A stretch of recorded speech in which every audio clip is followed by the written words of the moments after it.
James Salas Ginnis and his sister Mary have been living at their house on Perry Street in Agat for the majority of their lives. The structure is made out of tin and wood and is clearly falling apart around them and beneath them, with warped flooring and termite-infested areas, forcing them to sleep outside.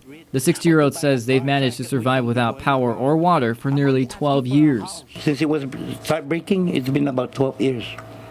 But we never tell anybody our situation.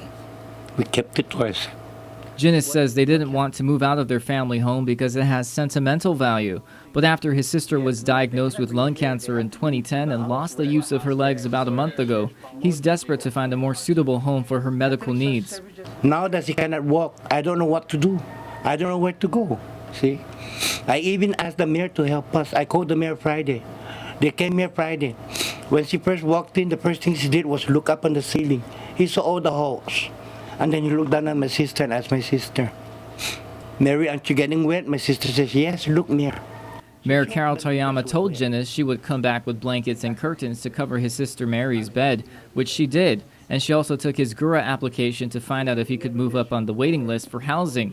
The mayor discovered he was number 10 on the waiting list, but Ginnis feels it should move up quicker because of his sister's condition. He was also upset the mayor didn't come back with a canopy to cover the holes on their roof, which was instead provided by his neighbor, Bill Cundiff. She says, "You know what, James, she didn't ask me. Why should I ask her when she's a mayor?" And she came here and she looked up and says, common sense can tell her. But she doesn't like poor people. I'm asking for help for housing. I'm not asking for money to get rich or to buy a car so we can be going around. I'm only asking for a house. He also says even though he tries to help his sister's boyfriend Salmon take care of her, he can't do much because he's on dialysis 3 times a week. Catholic Social Services showed up today to try to help his sister, but he says they have to be in a house that's in better condition for equipment they want to provide. Mary tells us given her radiation and chemo treatment, she can't continue sleeping outside her house. Me, I have no living condition, but the only problem is that I need a housing.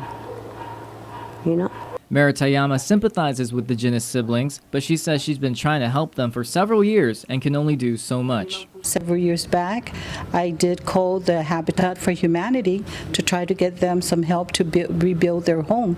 But we found out that the house doesn't belong to them. It belongs to the grandparents. You need to own the home for Habitat to come in and do anything for you. And she's been in constant communication with the governor's office and GURA, especially after Ginnis told her he was number 400 on the waiting list. But she discovered there's more to his story. They put in 2 applications, one for individual, and they're number 10 on that. And then the other one is for a family of 4, and they're number 25. And Gura told me that if the daughter of the sister will come in and update their registration and find out if she's working, it might upgrade them. Gura told her Ginnis needs to come in regularly to upgrade his registration to move it faster, something she can't do. And while she also has given him money when he asked for it, she also says other family members that have tried to help him say it's hard when he can't even help himself. The family members feel that they need to do things on their own. They need to help themselves first before other people help them.